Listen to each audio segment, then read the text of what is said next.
The F-22 Raptor, a bird of prey. Its sophisticated technology and stealth capabilities make it a formidable foe against any enemy of the United States. In 2014, the Raptor flew its first combat mission as the U.S. launched airstrikes against ISIS insurgents in Syria. Putting bombs on target may look like child's play on TV, but in reality, getting a bird from ground to air is a lot harder than it seems. Tyndall Air Force Base, Florida. Once an Air Education and Training Command asset, Tyndall has been home to every F-22 pilot in the Air Force. If you're going to get into the F-22 community, it starts here in the 43rd. This is Raptor country. It's king of the hill. It's the best airplane man's ever made, without a doubt. I used to fly the F-16. It's a phenomenal fighter. It still is. It's unbelievable. The F-22 is just a step even greater than that. There's nothing in the sky that can match its capability. The emotion that you have is one of, A, I can't believe I get to do this. And then I do distinctly remember just being amazed at how much I could see and observe, and the freedom of maneuver that you have that you just don't have on the ground. After the first one, I was amazed at that freedom of maneuver, and then I was really happy to be back on the ground. You see everything that's going on. The enemy doesn't see you. It's a completely unfair fight, and it's great to be on this side of it, that's for sure. It's only been a few years since Tyndall has become an Air Combat Command asset, but its mission has always been in the sky. It's always been in the fighter business, and has always been in the training business here at Tyndall. When I was last stationed here, I left here in 2010, and at that time it was Air Education and Training Command. It had a unique training role. So that aspect of that it was and still is extremely important. It's the only F-22 training unit on the planet, and it trains aircrafts that fly a very small fleet of unique fighters, and so we got to get that right, and we do. Tyndall's mission is twofold. They are teaching airmen to launch and recover F-22s, but at the same time, staying ready to fly combat missions with lethal expertise. The challenge is to be able to do both of those missions and keep the balance of your wing assets and your wing focus on both of those things. The training mission is critical, and it pays dividends in the long term, whereas the combat mission potentially is much more short term, and the squadron could deploy at a moment's notice.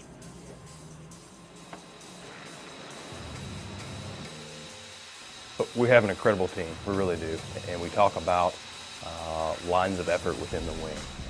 And so each individual in the wing really plays a role in probably all those lines of effort, although they're more heavily invested in one than the other. For example, an instructor in our training squadron is heavily invested in training the future of air dominance, but they play a tangential role in each of those other lines of effort. Lori Bort. I'm an instructor air battle manager here at the 337th Air Control Squadron. As an air battle manager instructor, I'm training the next generation air battle managers to work with international officers and perform any mission that the Air Force has tasked for us. So the role of an air battle manager is to orient and pair shooters, solve problems, potentially re-roll assets, bring order to the fight, so fighting through the fog and friction of war, as well as speeding decisions and up-channel assessments to higher headquarters, potentially getting clearance to fire as well from higher headquarters. Into the radar and into the computer. We're doing a lot that people probably don't even realize. So things like we'll do humanitarian operations, potentially helping out some of the civilian aircraft. We're usually over Super Bowls, making sure that nothing is going on that shouldn't be. If there's any presidential ops, we potentially could fly on those and help those. And then obviously we've got counter-drug ops that we'll work in South America on. And then obviously Iraq and Afghanistan, we're still there each day in the fight. There's people deployed all the time. I put down a pilot as my first choice. ABM was my second. I'm actually thrilled that I was selected as an ABM. I think I'm much more of a bigger picture person, and I like having my hands in all areas, and I think that this career field, from what I know of it, really lends itself to that.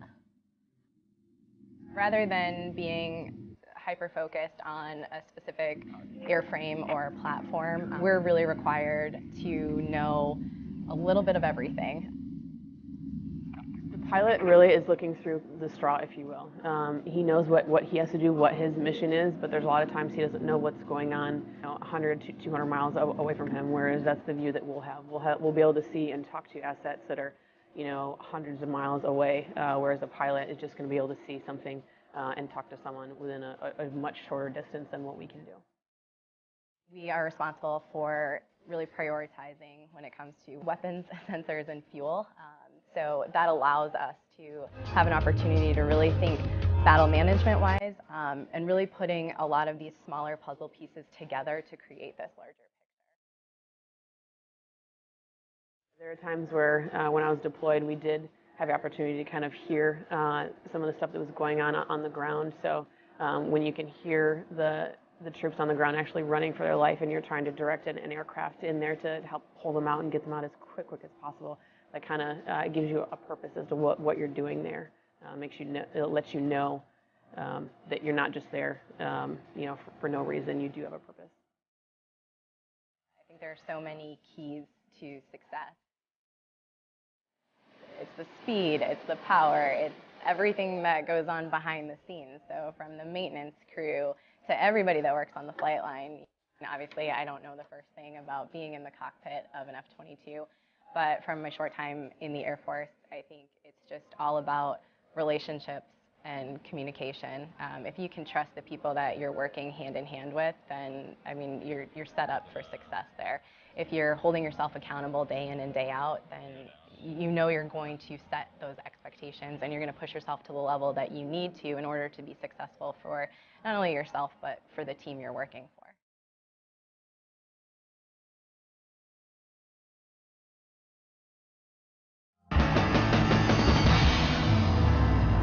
The F-22 is agile, fast, and stealthy, but none of these capabilities matter if we can't get it off the ground. And the airmen who work around the clock to make sure these jets are ready to fly know that the end result is worth every drop of sweat. Is that good? Yeah? That motor swap is just kicking off us all day. And about time to leave, we're like, we spend all day trying to get it done. We're not just gonna walk out now. You know what I'm saying? It's kind of like you let the job beat you in a way. That's what I like about this job. It's you take a lot of pride in your work and your jet. To me, a maintainer is. Can I be arrogant about it? Your flight line handyman. Not like a grease monkey, You got an 18, 19-year-old airman, male or female, who is given a $187 million airplane, one of the most sophisticated airplanes in the Air Force arsenal. The backbone of the Air Force. I think so, entirely. Is that a metal door or a composite? I don't think you can tap it on either one. They all sound the same. Nah, I think that's better. I think so. What's your proof on that? It sounds I'll show you how you know. Oh, so I'm still learning. I have a lot to learn. The class I came in with, we're still the new guys. So we're trying to, gain our respect on the flight line. Earn our position. So that's about where we're at right now. We're still trying to get in. Wiggle our way in. We have a lot of 3 levels and a lot of 5 levels in the AMU who are really just working way above what they should be asked to do, and they're succeeding greatly, learning a lot, but also performing at a high level. Surviving the flight line is about having snacks. These airmen are better trained, better equipped, better resourced than it was when I come in. And the airmen are a lot smarter when I come in. A lot of these airmen out here are 3 levels and 5 levels with less than 5 years of experience out here, many new to the jet. So it's really eye-opening. So I was right. It is metal, yes, but that's how you can tell. Maintainers like Airman Williams are key to unlocking the capabilities of the F-22. Perhaps the one thing, though, that sets it aside from all the other jets in the sky right now is its supercruise capability. The Raptor can fly at supersonic speeds without using its afterburners, making this jet insanely efficient. Now, even though it gets great MPGs, it's still hungry. To fuel this bad boy up for one mission, it can take up to 2,500 gallons of fuel, and that could take a lot of time. But thanks to fuels technicians on the ground, they can get a pilot gassed up and back into the fight in as little as 20 minutes, thanks to hot pit refueling. I'm Technical Sergeant Anthony Morris, and I'm the NCIC of Fuels Distribution for the Fuels Flight here at Tyndall Air Force Base. When it comes to hot pit refueling, I see us as the most significant. Of course, you got to have the maintenance guys to fix it, you know, and the crew chiefs to kind of take care of it. And the pilot can't drop bombs. I mean, he has to drop the bombs, but just like a car, you can have all the best maintenance on it in the world, but if you run out of gas, you're not driving. Basically, a hot pit refueling cuts sortie time regeneration in half, sometimes by about 70%. If we're in a wartime situation or any other situation where we got to get aircraft back airborne to be able to go do their mission wherever they're needing to go, we fuel aircraft with engines running. They pull up, they're allowed to receive fuel and go right back out onto the runway and take off. To know that we play that big of a part supporting the 43rd there and making sure that their pilots receive the training that they need is huge to me, because then that basically lets me know that we're doing our job to make sure that the Air Force is getting the best pilots in the world to be able to go out there and defend this country, and that's what it's all about. I love the Airmen. Being able to look back and say, okay, this guy got here, they had no idea what they were doing. Like, they weren't even confident enough to drive on the flight line because, you know, we didn't know if they would cut off a jet or if they do something crazy. So to see them progress from that manner, now they're out there, they're pumping gas. To see the knowledge that they're gaining, we're putting them through rotational training, like laboratory training, where they're learning how to test fuel, cryogenics training, where they're learning about different chemicals like liquid oxygen, liquid nitrogen, things like that. And to see their curiosity and the fact that they care, that's the biggest thing for me. Now, Tyndall's flight line can be a busy place. On any given day, there are F-15s, 16s, 22s, T-38s, E-3s, and even commercial airliners taking off and landing within minutes of each other. And it's up to the air traffic controllers to keep everybody out of gridlock.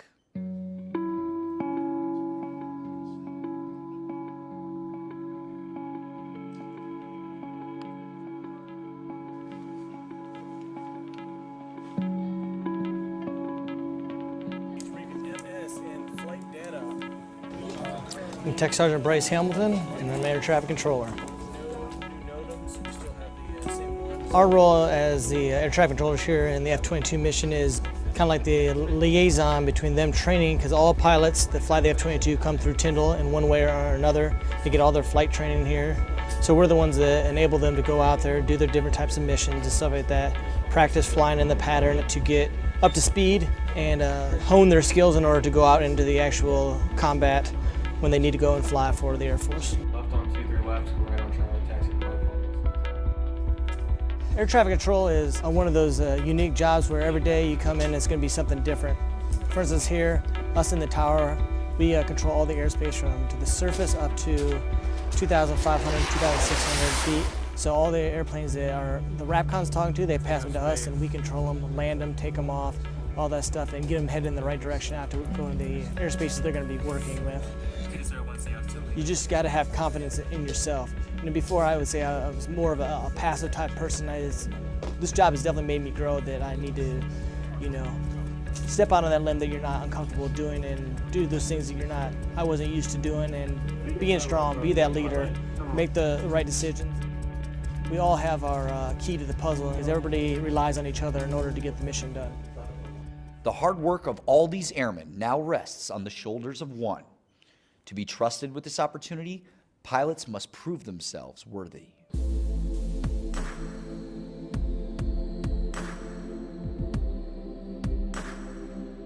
The kid in me comes out every time I look at that jet. It's just a huge piece of machinery. It looks like a big toy. Yeah, every time I'm around it, seeing it fly through the air, it's just awe-inspiring to me. And there's still a little part of me that doesn't believe I'm going to get a shot to fly it. The excitement part is this is one of the coolest airplanes that I've ever seen in my life, and I'm just stoked to get a chance to fly it. The anxious part about it is ultimately the first time I fly it, all the responsibility will be on me. So a little bit of nerve-wracking, but I think it'll be worth it in the end. You know, I wanted to be a fighter pilot since I was a real little kid. I remember building models of F-16s and going to see air shows with the Blue Angels and the Thunderbirds, and I thought it was the coolest thing. My parents were both in aviation. My dad was a pilot. My mom was an air traffic controller. Brother, he's a pilot right now, and so aviation was always in the blood, but my path of life just took me a little bit different direction. I went to college and decided I wanted to be a cop, and then decided I wanted to go to law school, so I went to law school. And then at some point I wanted to serve, so I applied to be a JAG for the Air Force, and I got a summer internship out at Mountain Home Air Force Base, and watching F-15s fly by every single day. It rekindled the fire to try to be a fighter pilot. So process for people to end up being a Raptor driver is long. Once you get your commission, after you have your 4-year degree, you have to get fortunate enough to be selected for a pilot slot. At that point, if you get the fighter track, you'll go for another 6 to 7 months, and you'll learn to fly the T-38, which is a supersonic trainer jet, and you'll learn the basics of flying faster and the basics of fighter type flying, if you will. Typical pilot training is a year. It took me 15 months longer than a year. Had a little medical hiccup in between T6s and T38s. I was diagnosed with cancer, and from there it was an immediate grounding. I didn't think I was ever going to fly again. I wasn't sure really what to expect for the treatment itself.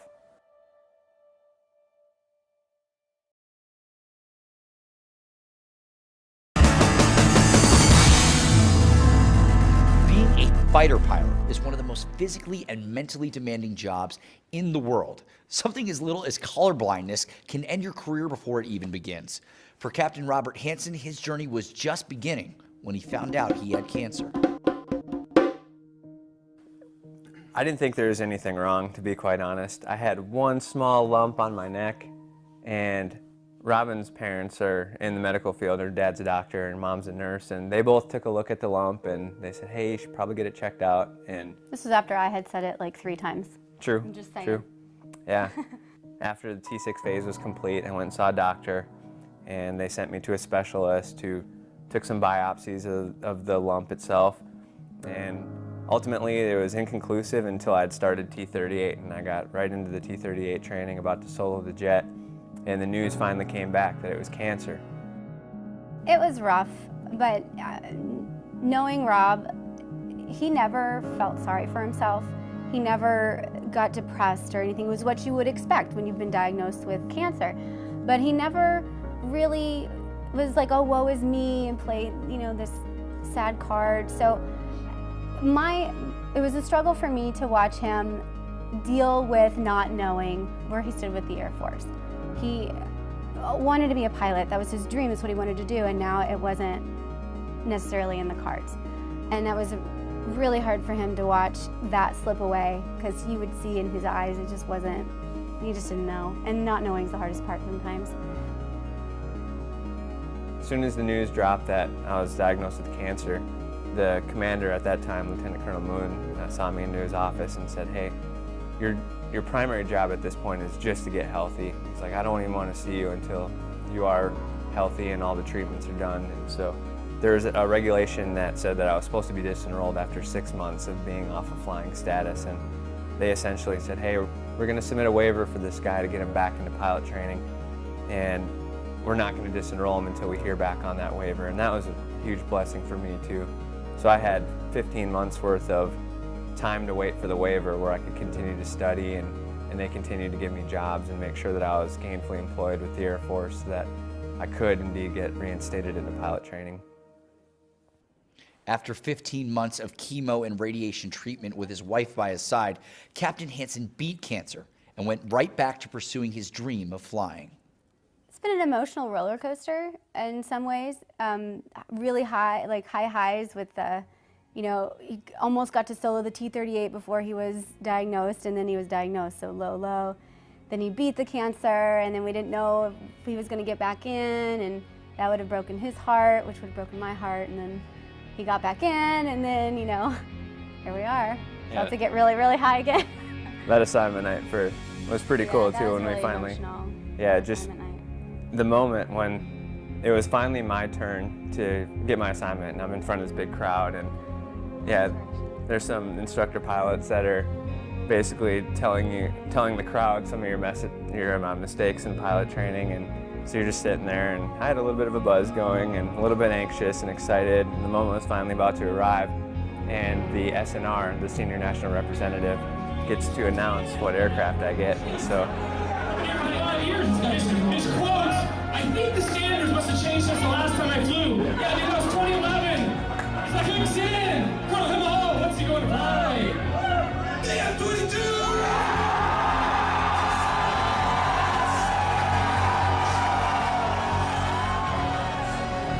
It was an amazing moment. I think until the next morning when I saw the patch on my flight suit that they gave me on assignment night, I don't think it really quite set in that I was going to get a shot to fly the Raptor. Among the roughly 30 pilots that were in his class, some got F-15s, some got F-16s, and some got B-2 bombers. But Captain Hansen was the only one that got told that the F-22 would be his. But if you ask any maintainer, they'll say the jet isn't his, it's theirs. Yes, sir. How's 8-9 doing? How's 8-9 doing? Yes, sir. When's that flying again? 8-9? Yes, sir. That's my jet. Well, as a crew chief, you take pride in your jet, you know, because that's, at the end of the day, the crew chief owns that jet. My jet is aircraft 107. Aircraft 93. Aircraft 81. 94. 72. 76. 91. My jet is aircraft 105. My plane specifically, it's beautiful. I call my jet the ugly duckling because it's not the prettiest plane, the LO's real damaged on it, but it never really breaks. So, you know, when another jet needs a part, they know they can it from A9. It's gonna show something about your personality and your character. If your jet's clean, looks good all the time. It'd be like on your car. If you notice your engine oil light's on, well, hey, maybe I need to add some engine oil, but you just keep driving, you know. You're neglecting your vehicle. You wouldn't do that to a sports car. Why would I do that to my jet out here? Every time I'm put out on my jet, I wash it. I scrub down the whites. I wash any dirty part of the jet I can see. No, actually, my first day on the flight line, Sergeant De La O, he showed me the importance of wiping down your whites. Took that to heart a little bit. It's yours, you maintain it, you fix it, it's yours, your name's on it. Okay, you won't find that in the civilian world. Think about you as 18-year-old. Where was you at, 18-year-olds? Did you have the stakes as high as these men and women have out here? APU! And, you know, every day once you put a pilot in the air, that pilot's life is in your hands. So that's very gratifying, knowing that, you know, you're keeping somebody safe, even though you may not always think of it that way. They may not always think of it that way, but it's always that is the case. You know, you hold somebody's life in your work. For Captain Hansen, it's taking the support of literally hundreds of airmen across a multitude of career fields over the last 6 years to get to this point. Finally, the day has arrived where Captain Hansen will take his first flight in the F-22 Raptor.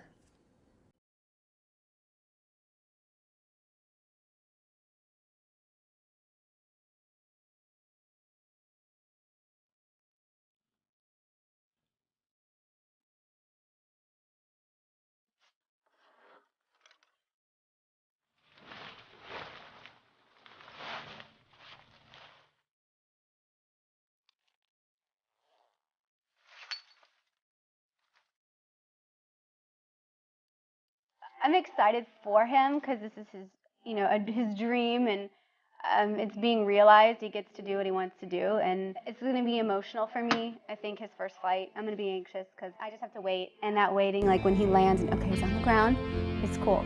And then it'll slowly go away and I'll feel better about it and stuff, but it's just gonna be really, really cool to see him.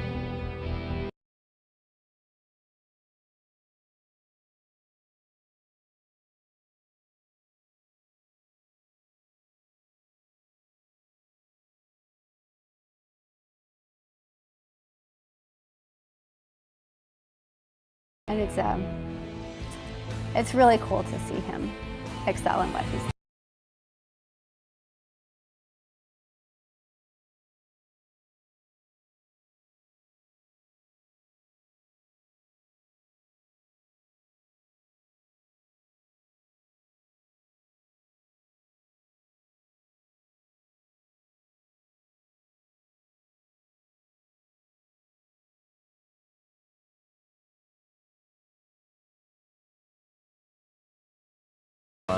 Air traffic control towers, ground crews, there's radar controllers out there.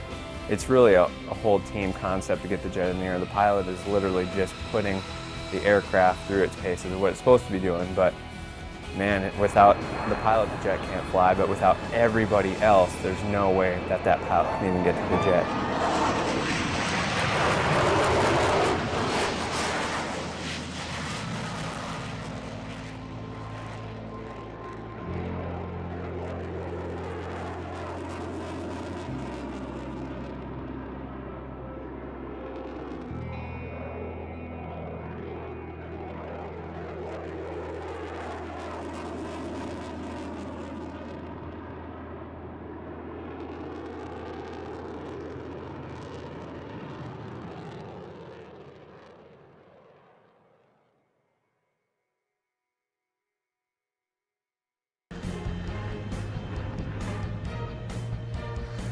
It flies wonderfully. It's definitely a pilot's airplane.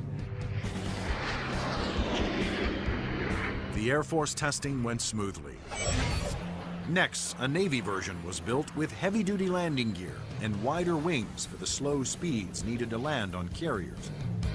Navy test pilots flew touch and goes, demonstrating the F-35's ability to land within the space of a carrier's flight deck. But the most difficult challenge still lay ahead for the F-35 program.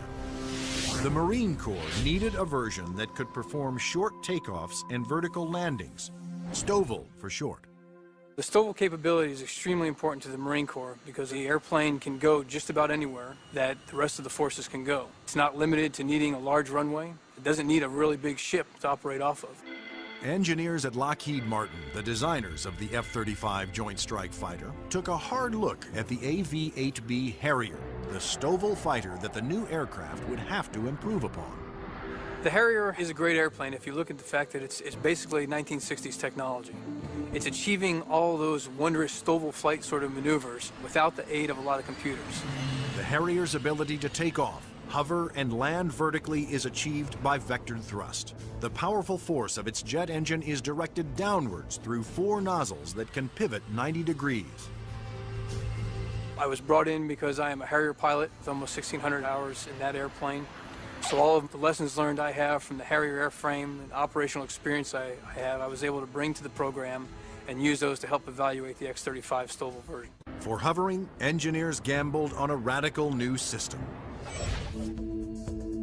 They planned to supplement the vectored thrust method by harnessing the jet engine to a drive shaft that would power a fan to blast air downward. In 1991, we unveiled this shaft-driven lift fan system to the technical world.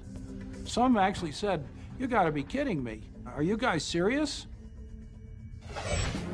The lift fan required doors to open behind the pilot on the top and bottom of the plane to draw in more air.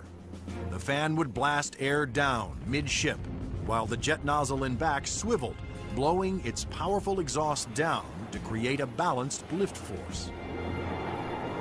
The shaft-driven lift fan system allows you to harness a lot more energy out of what the engine is producing. But harnessing a jet engine to a drive shaft proved to be extremely difficult. The mechanical energy we were dealing with in the shaft-driven lift fan system was very large. We had 28,000 horsepower being transmitted from the drive shaft from the main engine to the lift fan. And that's similar to the power going through a U.S. naval destroyer. The lift fan's ability to blend large amounts of cool air with the hot jet exhaust provided another important benefit. One of the things we learned in JSF was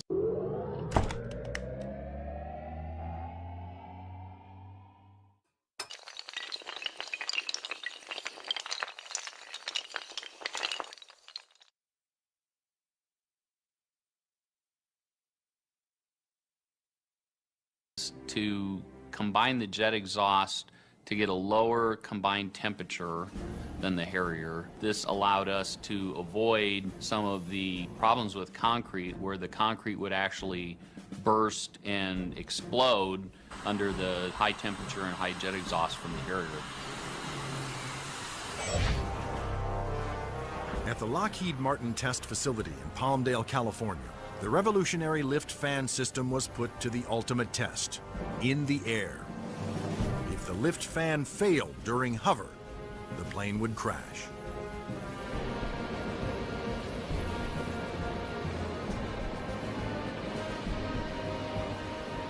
It made its first flight in 2001, and it was a complete success. And at that time, I didn't hear any more from the people who had been saying for years, this thing will never work. It worked.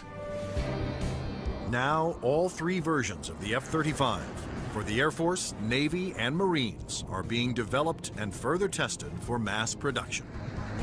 The United States, Britain, and their allies are expected to order more than 4,000 Joint Strike Fighters, which will replace most American-built fighter bombers in use today. The handling qualities and performance are stunning. It really is a pilot's airplane. It sort of makes you feel like a little boy. You want to take it home and tuck it under the pillow with you at night. It's just a pilot's airplane. In future air conflicts, the F-22s will be used to establish air dominance. Then waves of stealthy F-35 Joint Strike Fighters will use their superior weapons-carrying abilities to attack other major ground targets. The Joint Strike Fighter is going to be the backbone airplane for hauling freight. It is going to be the muscle part of sustained forces. Commanders can also alter an F-35's mission in the air as situations change during the battle. There are a variety of ways for the F-35 to bring in information from external platforms, other airplanes flying around the battlefield, satellite-based assets, ground-based assets. All that information can be presented to the pilot in the cockpit and allow him to be more of a tactician and manage the tactics of the game that day instead of worrying about the nuances of flying the airplane. The pilot's job will be to supervise the process of identifying the target and then to give consent for weapons release.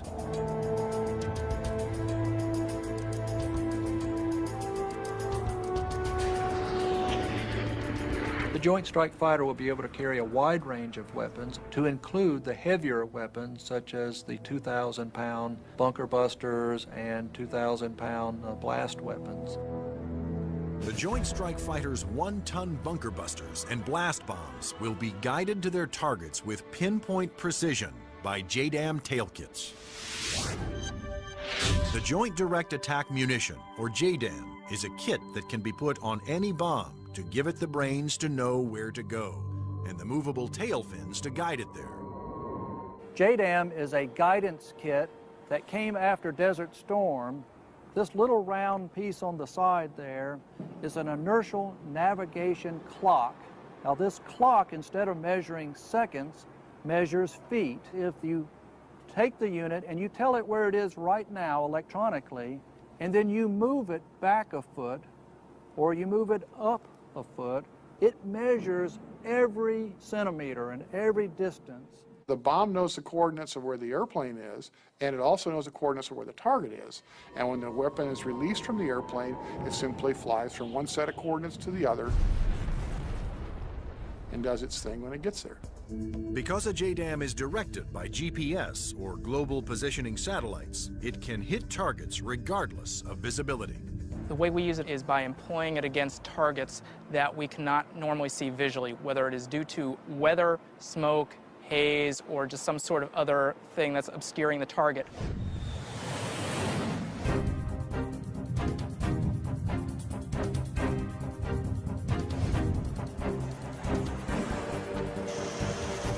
As a JDAM falls, its inertial clock keeps track of its position and signals the tail to make course corrections, directing it to the target.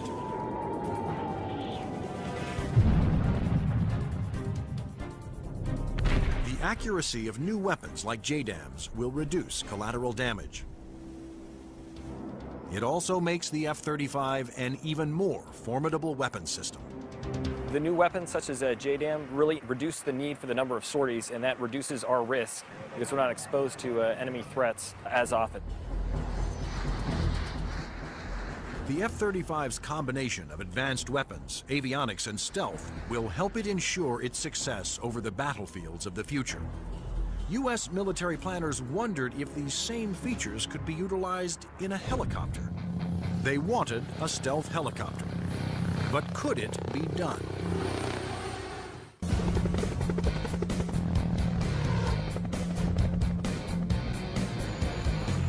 Over the last 50 years, helicopters have evolved from slow-moving multi-purpose support vehicles to fast-moving frontline attack ships. But in the high-tech wars of the future, speed alone is not enough. Information is the key. There's three elements that are critical to warfare. The ability for you to know more than the enemy, the ability to maneuver quickly around an enemy and gather more information about them, and the ability to provide precision firepower at the enemy.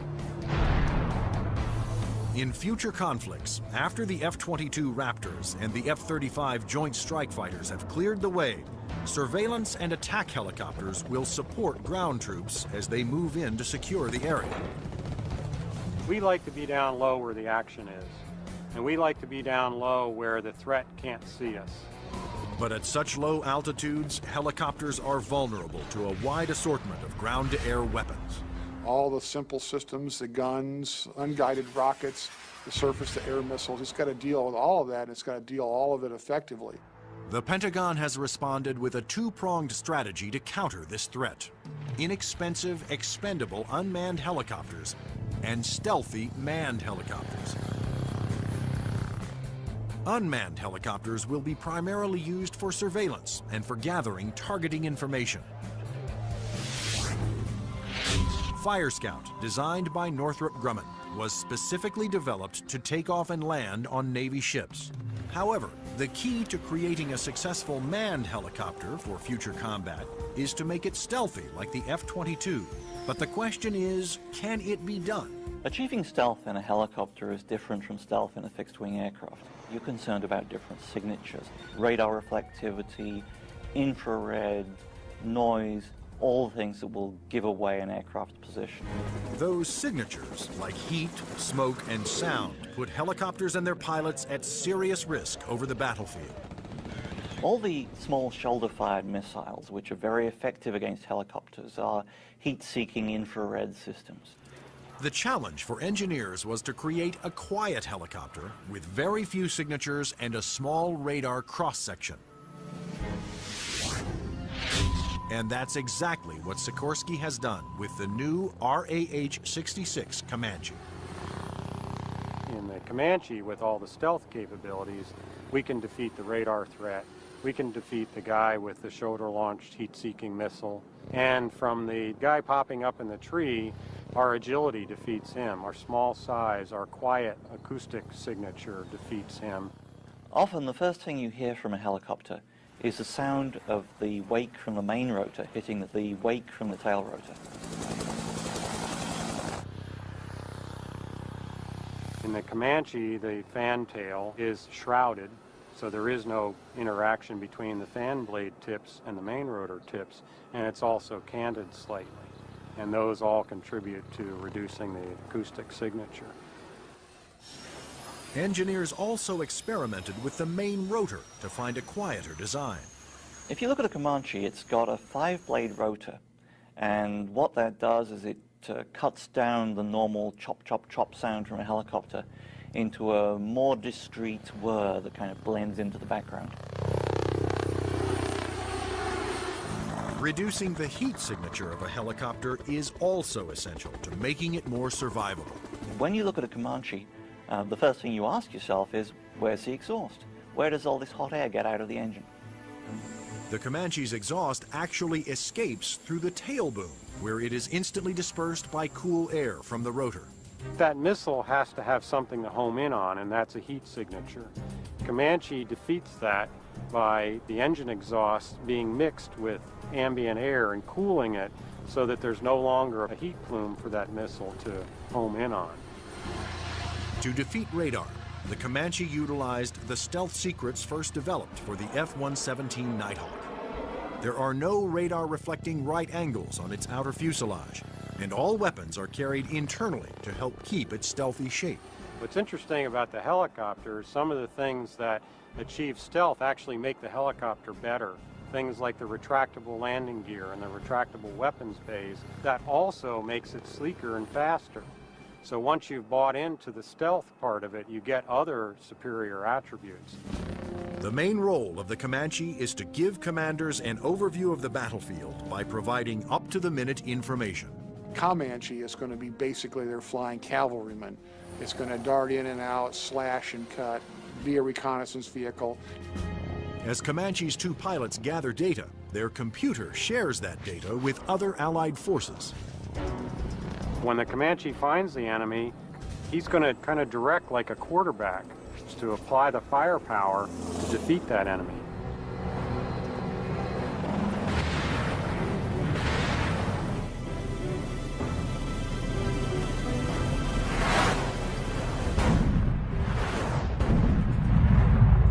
Engineering advances have also made the Comanche one of the easiest and most forgiving helicopters to fly.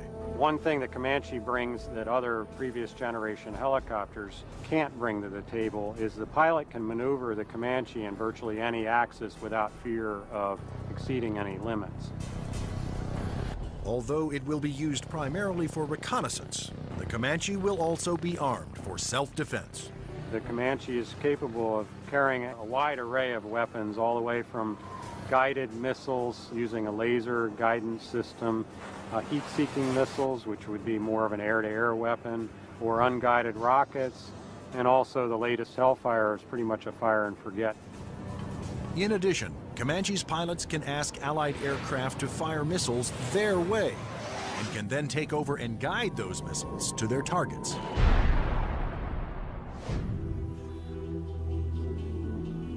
If the Comanche is hit, its computer system can often fix itself by reassigning vital functions to undamaged computer cards.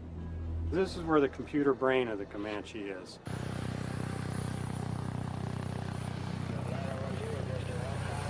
In support of its reconnaissance mission, Comanche can control as many as 5 unmanned aircraft. When the Comanche may be employed, it may have little vehicles that it launches out, so it has its own little eyes over the hill so it can see what's going on without putting itself at risk. In addition to launching its own unmanned air vehicles, Comanches may be aided on the battlefield by swarms of LOCAS, small intelligent missiles with their own computer brains. It's about 31 inches long, weighs a little over 100 pounds, carries a single warhead, has a laser radar. In other words, it has a scanning laser beam that generates pictures. The LOCAS also communicate with each other and cooperate in searches and attacks. You could have a swarm of LOCASes, each of which has its own eyes, each of which is thinking, but each of which is communicating with each other. Send that imagery back to the operators who could either use these as surveillance probes or, in fact, as weapons themselves. Weapons like LOCAS reflect the trend toward electronically linking all Allied forces and weapons so that information can be shared and used by all. By networking aircraft over the battlefield, with surveillance platforms and other weapons systems, commanders can quickly change missions to take advantage of up-to-the-minute information. The key to the air battle of the future is not necessarily stealth, speed, or firepower. It's going to be information. Unmanned air vehicles, or UAVs, will provide a large part of that information while flying long-duration surveillance missions. So, will the Air Force of the future have no pilots? Since the very first use of airplanes in war, military planners have looked for ways to make aircraft more effective and more lethal. Once so secret their very existence was denied by the government, unmanned air combat vehicles, or UCAVs, are now poised to take the preeminent role in 21st century air combat.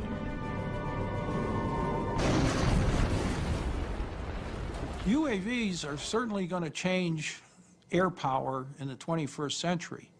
You can see it starting to happen today, but what we're looking at now is just the beginning, because there's going to be more of them, and they're going to be better. Unmanned aerial vehicles allow the military to do more with less, to put more aircraft into the air than you otherwise would be able to because of the limited number of pilots that you might have, or where it might be too risky.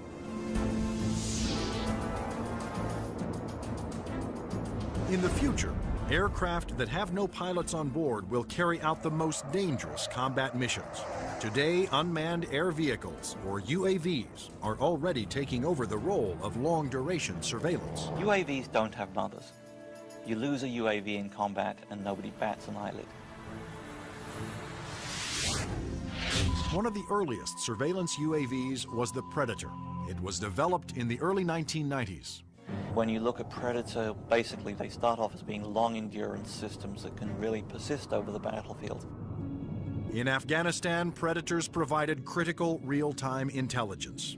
And it was there that a Predator made an amazing transformation from surveillance to armed aerial attack. Fired a Hellfire missile, an Al-Qaeda convoy, and destroyed one of the vehicles in there. And at that point, it crossed the line from an unmanned aerial vehicle into an unmanned combat aerial vehicle.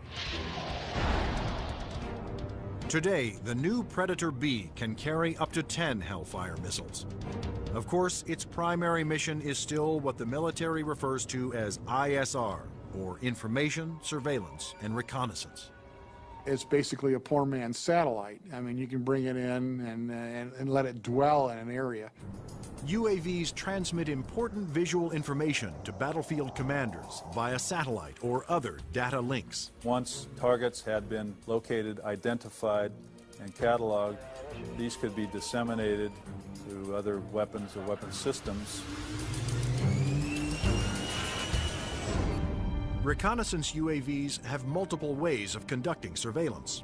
On clear days, they use specially stabilized optical lenses that can zoom to high magnification.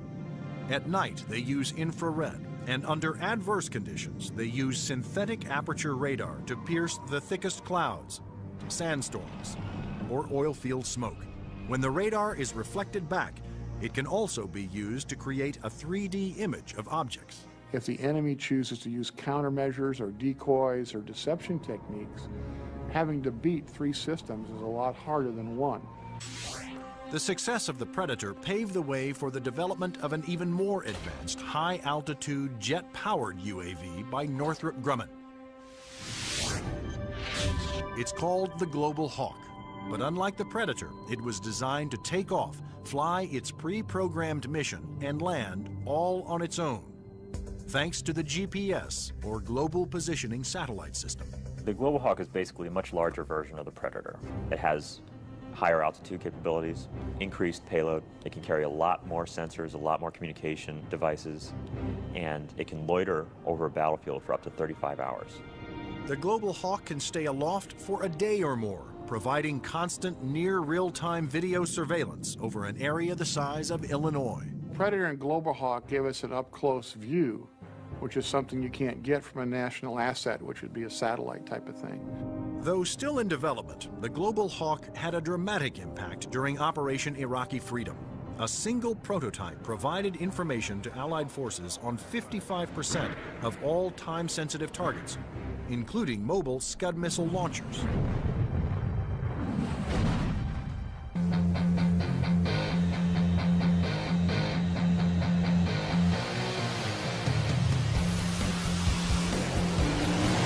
Like the Air Force, the Navy wanted its own autonomous UAVs. However, designing one to take off and land on an aircraft carrier was a tremendous challenge.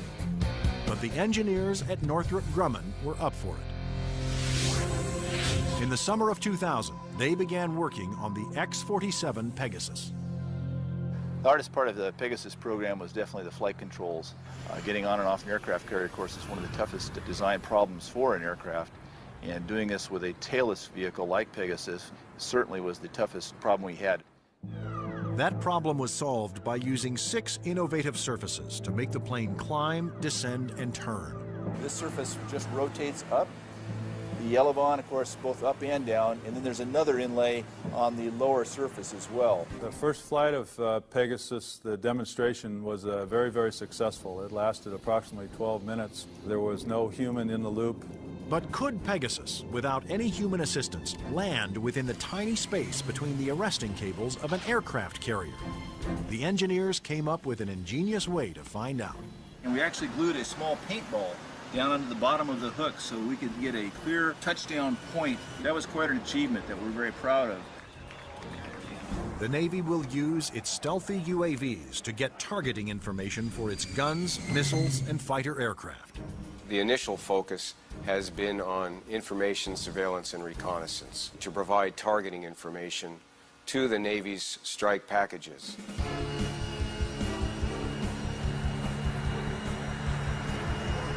But many future UAVs, such as Boeing's X-45 unmanned bomber, will be heavily armed. Although flying pre-programmed missions, armed UAVs will still need human permission to fire.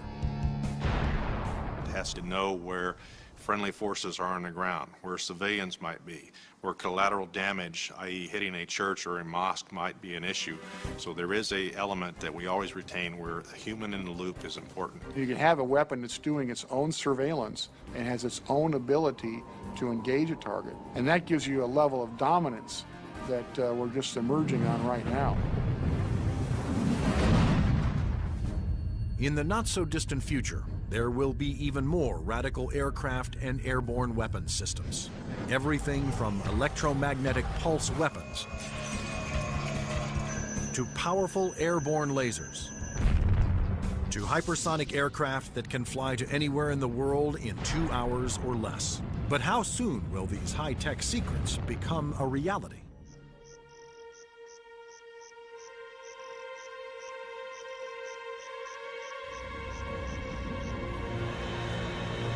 The enigmatic F-117 stealth jet flew in secret for 10 years before its existence was revealed to the public. Some of the unclassified projects that are acknowledged by the Pentagon seem more like science fiction than reality. The military is designing a weapon system designed to neutralize an enemy encampment or factory without destroying it and scattering nuclear, biological, or chemical materials. Electromagnetic pulse, or EMP weapons, will blast a highly concentrated magnetic field towards its target, overloading and destroying any electrical components. The small electromagnetic pulse weapons offer some pretty startling capabilities. You can essentially completely destroy an enemy's electronic infrastructure in a very precise way. You can fly over a small facility, only a couple of acres, fire it, and suddenly none of their computers work, none of their weapons work, none of their electronics at all will work. Researchers are also experimenting with an airborne chemical laser. An entire aircraft has been turned into a chemical energy plant that points that laser at a target and burns through missiles. This aircraft will fly at higher altitudes and will primarily be used for Scuds or for ballistic targets that would be fired from one country to another.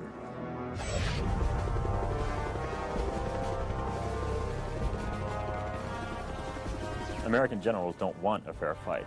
They want their equipment to be the absolute best in the world so that whatever they come up against, they can defeat it quickly and efficiently.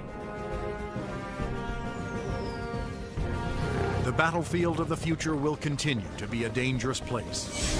But military planners believe that the key to maintaining the security of the United States is to develop the weapon systems of tomorrow, today.